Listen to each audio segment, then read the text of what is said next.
Before we begin, just a quick content warning. This episode will feature discussions of racism and xenophobia. This episode also features strong language, including the repetition of racial slurs. It was the first time that I'd properly experienced online hard racism. I've experienced racism in real life before, and it's a different way of dealing with it. When it's online and you're refreshing Twitter, and in your notifications you've just got someone calling you a paki. For me, it was mind blowing. I did not expect this at all.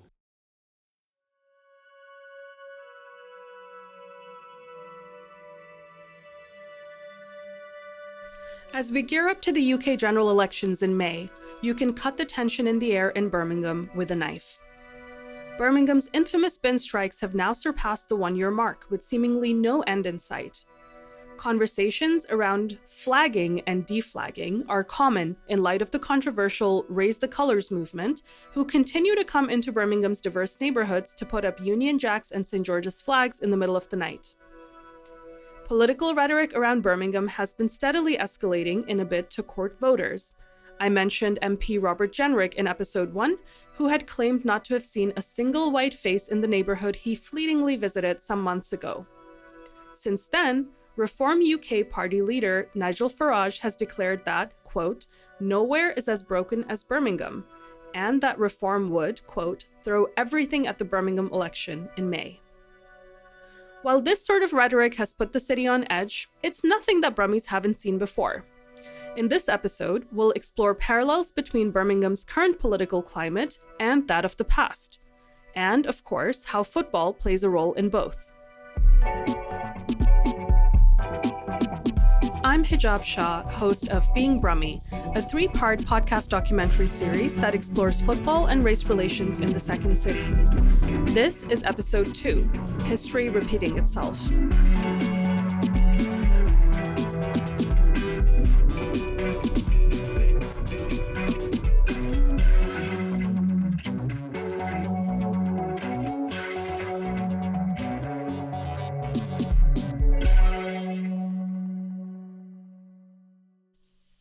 In episode 1, we heard the stories of several Brummies who grew up in the 60s and 70s, a time where politics were particularly fraught, none more so than in Birmingham.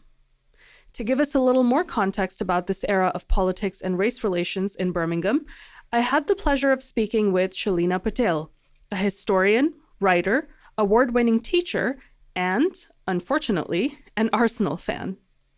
Shalina unpacks some of the earlier, quieter political rhetoric and maneuvering that ultimately enabled the events of the 60s, 70s, and 80s to unfold. So I think a really useful place to start, especially if we're talking about race relations in Birmingham historically, I think a lot of the time when we think about these, race relations flaring up, and especially when we think about violence and riots and that kind of thing, we really think about the rise of the National Front in the 70s and then, the race riots, for example, that happened in the early 80s. But actually, I think what's really, really important is to go back in time a little bit and to see, well, how did we get to a point where ordinary people were happy to be out on the streets, joining groups like the National Front, for example. I do think it's important to acknowledge that I suppose in 1948, under the Commonwealth Immigration Act, essentially that act gave anyone who lived in the empire, essentially gave them the right to live and work in Britain. And of course, what happened was that there was not an expectation by the government at that time that actually people would necessarily move here, or certainly when they did envisage who are these people that are going to move, they imagined the Australians, the people from New Zealand, the Canadians, etc. And what wasn't expected was that actually, particularly in the 60s into the 70s, there'd be a huge increase in migrants from places like Pakistan, India. Obviously, we know famously, of course, that we've got the Windrush migration movement as well, which very much happened, obviously, in the 50s as well. It's so interesting to hear Shalina note that the British government and public hadn't expected that many Black and brown Commonwealth immigrants to avail of the opportunity to come to the UK. Despite the fact that these immigrants were directly involved in rebuilding the country after the Second World War, the backlash against them was immense, which is reflected not just in people's stories and interactions from the time, but also how we saw politics evolve in that era. In 1964, what has been dubbed as Britain's racist election took place in Smethwick, the neighborhood on the outskirts of Birmingham where West Bromwich Albion's Hawthorn Stadium is located. Here's Shalina again. Smethwick becomes the scene of some real extreme racial tension, essentially. And there's a Conservative MP called Peter Griffiths, and he's on the ground because he's actually a local head teacher as well. So he's privy to how people are feeling, and he sees that there's this really big increase in anti-immigration feeling. So he kind of exploits this basically during his election campaign. So he canvasses on really racist slogans. So one of the slogans that he campaigns on is, quote, "If you want a coloured for your neighbour, vote Labour. If you're already burdened with one, vote Tory." Right, and we should all be pretty shocked to hear that is a slogan that was on posters around the constituency. Things obviously became incredibly toxic inevitably within that election campaign. It was kind of called Project Fear, which is what Griffith was kind of leading on. So like I said, he was really exploiting this anxiety. And, in Smethwick, there was a huge housing shortage. There was rising unemployment. And of course, the blame was being placed on rising immigration to the area. There's a huge increase in racist attacks. There's calls for racial segregation. There's the burning of crosses and things like that. There's all kinds of things that go on. Malcolm X was actually invited to Smethwick a year later in February 1965 by the Indian Workers Association because of what had been happening in Smethwick. And famously, he visited Marshall Street, which was a street where only white families were kind of letting their homes. And he says, quote, I've come because I'm disturbed by reports that coloured people in Smethwick are being treated badly. And it's one of the last appearances that he makes actually before his assassination back in America. With anti-immigrant sentiment reaching a peak in this time period, Shalina mentions how there was a significant rollback of immigration rights for citizens of the Commonwealth with the introduction of new laws. We've got laws like the 1968 Commonwealth Immigrants Act, which limits the right of return to Britain for non-white Commonwealth citizens, for example. So that didn't affect you if you were a white migrant from New Zealand, Canada, or Australia, but it did impact you if you were coming from Kenya or from India, etc. In 1971, for example, there's another immigration act that's passed and tries to exclude anyway kind of Asian, African, and Caribbean UK migrants because it has this rule about you have to have at least one grandparent that was born in Britain, and of course that's not going to apply to the vast majority, if any, of migrants coming from those particular places. And we've also got, in the kind of 70s, we've got lots and lots of examples, unfortunately, of times where I suppose this anti-immigration sentiment is no longer in pockets, but it's becoming a national problem. It's important to remember that these new laws were introduced in the immediate aftermath of the infamous Rivers of Blood speech by Enoch Powell. For those who aren't familiar, Enoch Powell was a Conservative MP from the city of Wolverhampton, a 20-minute train ride from Birmingham New Street. At a Conservative political centre meeting in Birmingham in April 1968, Powell made an inflammatory speech about immigrants in the UK, essentially implying a violent immigrant takeover of Britain and invoking the metaphor of, quote, rivers of blood from the ancient Roman poet Virgil to make this point. Powell's fear-mongering and blatant bigotry did get him fired from the Tory shadow cabinet, but it also made him an inadvertent figurehead for the far right in the country. We're kind of then really fast-forwarding to today. If you look at the things that he says in that speech, he talks about a person in his constituency, and he talks about the fact that this person's child can't see a doctor. They don't have access to all these services, and it's blaming immigration for that. And obviously that rhetoric is sadly so prevalent right now, right? That is exactly what the Unite the Kingdom type of rhetoric is, right? It is very much saying that immigration is to blame for the chronic underfunding of services, which means that our public services are crumbling, etc. It's pinning that blame on the pressure that migration is causing on those services, rather than looking into some of the real reasons why that kind of stuff is happening. The parallels continue. Britain's political climate in the years after the Rivers of Blood speech frighteningly mirrors what we're seeing today, not just in Birmingham, but across the nation. We see the rise and legitimization of a far-right political party in the 70s with the National Front. And 50 years later, we see Reform UK follow a disconcertingly similar trajectory. What may initially have been seen as fringe movements captured the attention and allegiance of large voter bases to become powerful entities challenging the political status quo. In February 1974, the National Front, they put forward 90 candidates in the general election. That is really showing that actually this was not a small party anymore by any means, but they were able to put forward that many people. And I think it shows, that they were really kind of growing in popularity. For context, the National Front was formed in 1967, and they are anti lots of things. It's not just kind of race-related. They're anti the UN, they're anti-NATO, they're anti-Europe. They don't like any of the kind of legislation that's been passed to support gay people, for example. But their big focus is ironically, on crime statistics and on this idea that immigrants are causing violence. And then again, they are very much blaming those migrants for unemployment, and what they campaign on is repatriation. So they are very much campaigning on this idea that we essentially need to send these people back, send them back to South Asia, to the West Indies, West Africa, etc. There are a number of other things that happen alongside this, I suppose. And by 1977, they're considered the fourth largest party in Britain.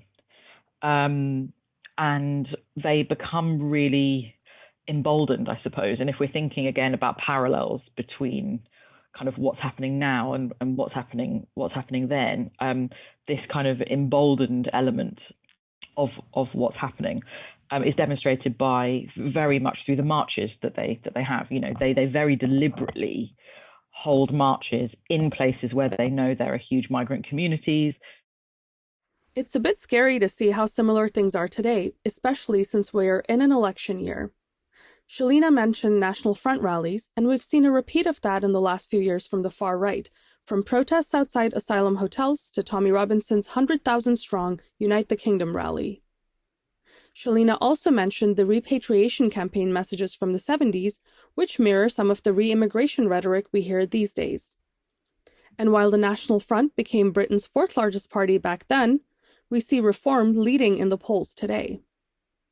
It must feel like déjà vu for the older generation of Brummies I chatted with in episode 1, who are having to witness a regeneration of the same divisive politics they fought against decades ago. Since Shalina is both a historian and a football fan, I was keen to get her take on how the politics of the time showed up in football in the 70s and 80s. It's in the 70s really where racism amongst football fans really starts to kind of ramp up a really significant amount. So you've got, for example, Viv Anderson, the first black player in the England squad. You've got other black players as well, John Barnes, Justin Fashanu, and they obviously experiencing monkey chants, banana skins being thrown on the pitch and things like that. Football players from minoritized backgrounds have been the targets of racism and xenophobia since they first stepped onto the pitch. And the sad truth is that we're still dealing with that to this day. In some cases, the bigotry has escalated into something far more nefarious. One footballer who's experienced that escalation firsthand is Michael Johnson, former Birmingham City centre-back who played at the club between 1995 and 2003. Michael is one of the Blues' most prominent black footballers from that era, having played over 250 matches for the club and playing an integral part in the squad that got promoted to the Premier League in 2002. Michael's prominence did, unfortunately, put a bit of a target on his back. In our conversation, Michael opens up about the threats he received from the far-right group Combat 18. I received a bullet in the post to the football ground, and obviously immediately handed it over to the police. And there was going to be some attempt on my life. So I had to have upgraded security at home, upgraded security to and from the games. And obviously at the games, there was large police presence there. And obviously the training ground was then had, again, an uplifted security at the training ground, so nobody could access the training ground. So, I was pretty well protected. And to my knowledge, this was a group of individuals that were at the time targeting people of colour within the game. And it just so happened that at Birmingham City, I was the person that they wanted to target. Combat 18 was active in the 1990s and relied heavily on football hooligan firms to recruit members and garner support for their racist, neo-Nazi ideology. The number 18 is a reference to Adolf Hitler's initials, A being the first letter of the alphabet, and H being the eighth. Combat 18's other prominent threats were issued against Irish footballers Roy Keane and Dennis Irwin, as their ideology was also anti-Irish. I asked Michael about how closely guarded the threat to him was, but I was surprised when he said that the club and authorities thought it more prudent to share the incident publicly. The more people knew about the potential threat, the more sets of eyes would be vigilant to any suspicious behavior. Michael talks about the support he received from Birmingham City in light of the Combat 18 threat. The club and the fan base was very, very supportive. I think police would have thought the opportunity to weed this person out would have been better if people knew, so that potentially if anything was in and around that didn't quite sound right, then police would have been alerted. So they were very, very supportive towards me. The club was first class in terms of trying to protect me as much as possibly that they could do. And they were very, very accommodating in terms of if I wanted to play or did I not feel it was right, but I continued to play. So it was heartening to hear how Birmingham City got behind one of their own. And it really does track with the reputation of the Blues fan base as being quite multicultural. Some may say even ahead of its time. Yeah, I think Birmingham is pretty unique in terms of its fan base and its collection of fans. I know that there's supporter groups there from different backgrounds that do some wonderful work in the community. You've got the Zulus there, again, that have, probably the extreme end of a fan base, but multicultural as well. So the ground in itself and where the ground is situated and the community, it lends itself to a real diverse community, less so in other areas of the UK. So if a person of colour coming into a ground like that, into a community like that, you're very well accommodated, you're very well thought of. And so for me, I've got nothing but really good memories and thought processes around the community, the fans and the club itself, which obviously signed me and brought me to Birmingham in the very first place. Michael did, however, have less pleasant experiences at some of the away matches he played over the years. There's grounds that I'm not even going to call out the grounds, but there was grounds that there were issues where I remember particularly one particular occasion that the ball went into the crowd. I went to retrieve the ball from the crowd, and then I stood there, and then a granddad and his grandson, I assumed it was, proceeded to racially abuse you. And so you have a choice. If you respond, you end up probably getting a red card, or do you just continue with the game and try and prove them wrong by your performance? And that's what you have to do. It's really hard, but you've got to continue, as did Semenya continue the other day. Michael mentions Antoine Semenyo, who was racially abused in the very first match of the season when he was still playing for Bournemouth. We're now nearing the end of the season, and as of this recording, there have been 4 additional reported incidents of racist abuse against Chelsea's Wesley Fofana, Burnley's Hannibal Mejbri, Wolves' Tolu Arokodare, and Sunderland's Romain Mundle. Here's Shalina again, re-emphasizing the parallels between the racism in football from the 70s to the uptick that we're seeing today. You could argue there is certainly a parallel today. I will say, shout out to my husband. I won't say what Premier League football club he works for, but he does work for a Premier League football club. And, they have seen certainly a rise, even just in the last year, of that emboldened nature that I was talking about. They have had to remove more and more people because of racism, racist comments, etc., that are being made. I know that is the case across so many. There's been some pretty famous examples of that recently, obviously, as well. So, some of those have obviously been caught on camera, and have led to a lot of commentary and things like that. We've just scratched the surface by talking about the more high-profile incidents of abuse in men's football. In the women's game, bigotry at the intersection of race, gender, and to a large extent sexuality as well, makes for a nefarious combination. We see this reflected in the racist and sexist abuse directed at Black Lionesses Jess Carter and Lauren James during the Euros, or the homophobic abuse directed at Chelsea and the Matildas' Sam Kerr after she and her fiancé announced their pregnancy. Even someone like Eni Aluko, a former lioness and current pundit, has been the target of extensive abuse and hate online for years. I think it's fair to say that no amount of disagreement or frustration with Eni should elicit or justify the abuse that she's faced. I had the opportunity to chat with a former professional footballer who was a woman of color, and she asked to be anonymous due to her profile and due to past experiences with racist and sexist abuse. This former footballer was particularly troubled by how pervasive and seemingly unavoidable online abuse is, and the instances that she recalled were definitely unpleasant to hear. I can't blame her for wanting to protect herself, particularly against online abuse. When you see what happened with Carter, James, Kerr, and Aluko, it is entirely warranted. From fan message boards to Instagram pages to Twitter stan accounts to TikTok compilations, football fans, and to some extent football players, are more easily able to interact with each other on the internet. The online football community is intriguing and multifaceted, and I wanted to chat with someone who is immersed in that world a bit more than me, in order to understand what that's like and how abuse may show up in those spaces. I chatted with a university student and blues fan, who we'll call Ali for the purposes of this podcast, to learn more. Similar to the ex-footballer I spoke with, Ali is wary of being trolled and abused online in case he says something that some unsavory characters don't agree with. Ali starts out by sharing how, as a young boy, he discovered the blues on the internet when searching for which team he should support in Birmingham. I just typed in Birmingham Football Club, Birmingham City came up, so it's like, I'll support these lot. And then, obviously, I became more into it. I started following them on Twitter, started learning more things, started doing a bit more research, going on Wikipedia, stuff like that. And I just went down this whole rabbit hole of how Birmingham City was one of the first clubs with multicultural sort of fan base. So you had the Zulus.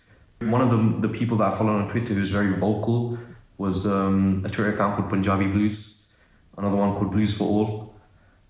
So for me, it kind of I sort of felt this sort of draw to a club in a city where there's a large Asian population and a club that seemingly had a lot of multicultural sort of fans. So I felt like it was a good pick for me, I guess. We spoke a bit about the power of the internet and social media and how there can be some positives, like greater representation in the fan base from international fans, particularly those who share a nationality with foreign footballers in the club. So we got this one player called Peck. He's from Korea. And when he came, I remember the social media interactions that we got, that. It was in January. It was in just at the end of the January transfer window. We were still in the championship. And all of a sudden I'm just seeing because it was when Twitter started showing views on posts. It was crazy. The exposure we got from signing one player was insane. We do have those kind of, from signing one player, a lot more exposure and a lot more I guess fans getting into the game. There's Twitter stan accounts, right? There's so many of them for him who never would have been into the club if he didn't sign. But there are also negatives from social media. Ali recalls a story of having a particularly harrowing online experience. I remember we were still in the championship. I was quite young. I posted something on Twitter that was it was the beginning of Ramadan. Most clubs have made a Ramadan post. And that's something what Birmingham City should do one, because we're in a small league. We got quite a lot of Muslim fans. the amount of replies that I got that were just insane. It was the first time that I'd properly experienced like online hard racism. Like I've experienced racism in real life before, and it's a different way of dealing with it. When it's online and you're refreshing Twitter, and in your notifications you've just got like someone calling you like a paki. Like for me, it was mind blowing. Like I did not expect this at all. To have even that amount of hate from people in my inbox was it stuck with me. Like it's something that I will remember for a long time, probably forever, right? Our conversation turned to the riots during the summer of 2024 in the aftermath of the attack in Southport that was misattributed to a perpetrator from a Muslim refugee background. I was checking Twitter because Twitter obviously is where modern day we get our news from, right? My algorithm is so tuned to Birmingham City and Birmingham City fans. A lot of the people whose tweets I like constantly about the club or about things like that, all of a sudden I'm seeing like pro-reform stuff, anti-immigration stuff, anti-Muslim stuff. And for me, it's just like, oh my God, like the people that I thought as people at the club who were like normal, all of a sudden like I'm seeing what they think. Ali spoke about the mismatch between the Blue Noses' self-perception as a proudly multicultural fan base and the reality of what happens in online fan communities. Obviously, when I got into the club, I followed them through digital means, right? And online, for me, it still feels like there's still this sort of level of tension because of all the political backdrop that's going on right now. People say things that they wouldn't say in real life. And it's all fine and dandy, like having this diverse group in real life, when behind the scenes people are saying and thinking things like the people that they're holding up as their token diversity, they might not even see them like properly as human beings on the same level as them. And so for me, I'm skeptical of it. But this is just from my experience and from like what I've like witnessed like through my own eyes. I asked Ali if his online experiences impacted his sense of belonging to the club and its fan base.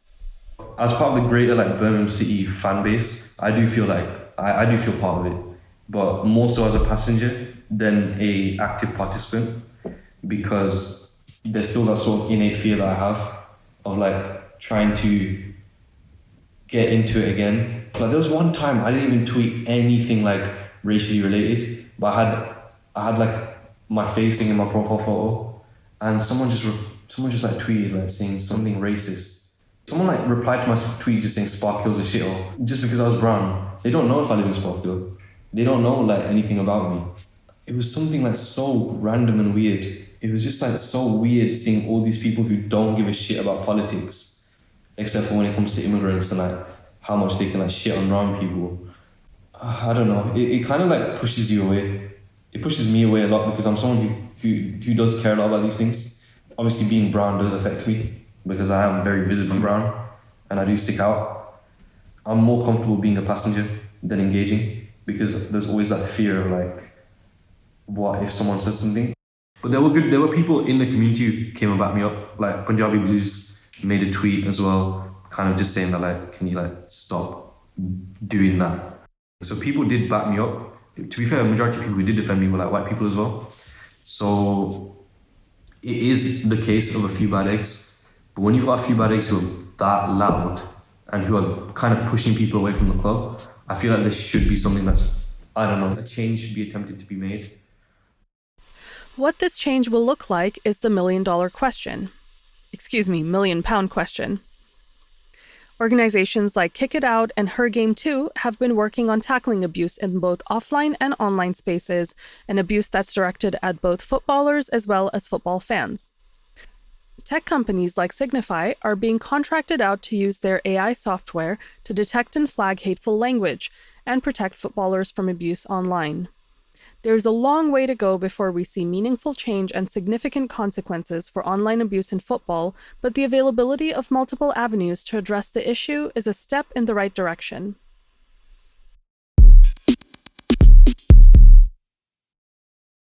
People outside of Birmingham may not know this, but all three of our major stadiums, the Hawthorns, St Andrews, and Villa Park, are located within some of the most diverse neighborhoods in the country. Smethwick, Small Heath, and Aston all have significant brown and black populations, which is an interesting contrast to the mostly white football goers who frequent each stadium. That contrast has historically put the neighborhoods on edge on match days, and some of that tension seems to be coming back these days. I learned more about this dynamic from Sana, who is a bit of a Birmingham anomaly as an Everton fan. Sana grew up in Small Heath and later in Yardley, coming from an extended family of ardent football fans that included villains, blue noses, and a few odd toffees, which explains her allegiance. Sana shared some of her early memories of football and race relations in Birmingham from the 90s. My first memories of those games, it was one of my cousins who was the Blues fan. He was sort of explaining to us what had happened with Stephen Lawrence. And so when we were very young, he, I guess is his way of being sort of both like funny and like radical. He would tell us to go up to police officers outside of football matches and say, "Justice for Stephen Lawrence," which, you know, very much holds. And then I guess it was as I got older and became more aware of the sort of surroundings and I guess like the geography of Small Heath that you then start to really realise where the stadium is located, like in proximity to like where you live and where you kind of go about your life. Blues games would then would really interrupt the weekend. Like you would have people, you know, in this sort of area that you occupied with your family and your friends and your community. You'd have these white fans coming in to watch Blues and to drink and to sort of like reclaim their space and then like leaving again. And then, you know, just so much of fan culture, particularly in the 90s, and obviously prior to that, was so focused on alcohol. And this being Small Heath becoming such a distinctly Muslim area. Like there was obviously this sort of underlying simmering tension between the Blues fans that had lived locally to their stadium and then these immigrant communities that had kind of arrived and had very much made Small Heath their own. And obviously people joke about Small Heath being, you know, little Pakistan or little Somalia or whatever, but it was their home and they were making it their home and they had every right to do that. But then, you know, you do have the classic white flight, right? Like you have these white people that feel that their space is being taken from them. Then they're starting to leave and they're starting to move out, but their like football team remains here and their access to this team that they love remains here. And then it also just meant that on game days, there was just this influx of police. And obviously there's that kind of like general tension between working class Black and brown communities and the police. And so that kind of felt acute as well. Earlier in the episode, I mentioned the Raise the Colours movement, responsible for putting up Union Jacks and St. George's flags across the UK over the last few months. In Birmingham, these so-called flaggers are seen as outsiders trying to sow division and fear amongst the city's diverse neighbourhoods. Funny enough, my conversation with Sana took place before the Raise the Colours movement took off, and she shares how the St. George's flag, even in her childhood, evoked a sense of nervousness and fear amongst those from immigrant or diaspora backgrounds. I just remember being really aware of that antagonism and being mindful of where the pubs were, and some of the pubs had really large, like St. George's flags painted outside. In the area that we had moved to, Yardley, we were experiencing a lot of racist abuse, quite aggressive, you know, things being thrown, stones in windows, all that kind of stuff, and a lot of like stuff on the streets being said to us. And we were young children, we were still very much in primary school.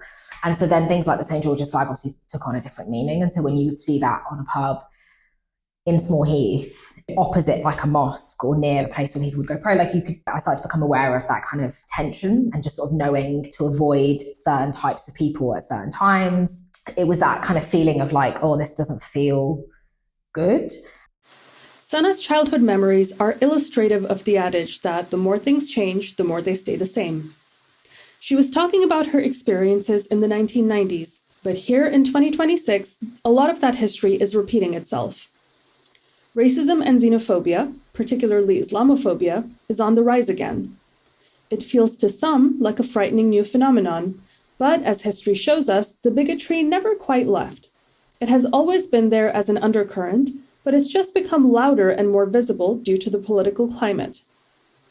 We'll end with Shalina, who, fittingly for a history teacher, emphasizes the importance of paying attention to the past. There's so much we can learn from what's happened in the past.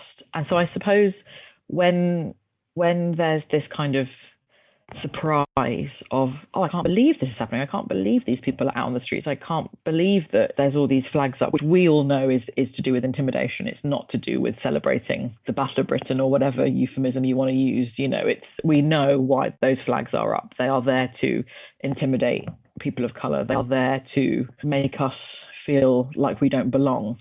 And I think when there is surprise like that, I think people of color are not surprised by it. But I also think that actually there's certainly not an understanding necessarily of how we've got here.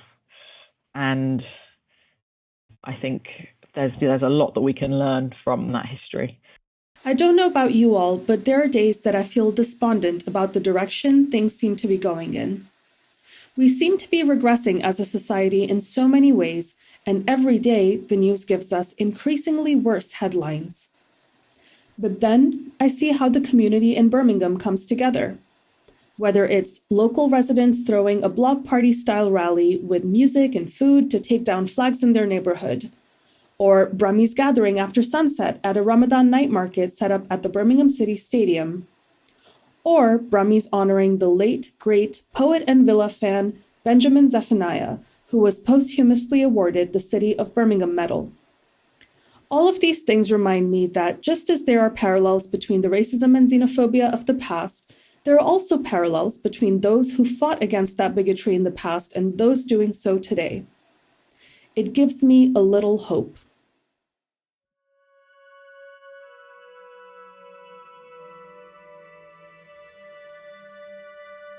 A big thank you to Shalina Patel, Michael Johnson, Sana, our anonymous former professional footballer, and our friend Ali for being so generous with their time. As a reminder, the opinions shared in these interviews are those of the interviewees alone. Thank you to the School of IR EDI Committee at the University of St. Andrews for the funding that has made this podcast documentary possible. Thank you to Stephen Underwood for our logo and graphics, and to Matt Summers for our music. Thank you most importantly to our editor, Numair Habib, for putting this podcast together. And finally, thanks to all of you for listening and for all your wonderful comments and feedback. If you're enjoying the podcast, please do share with your Brummie friends. Until next time, Babs.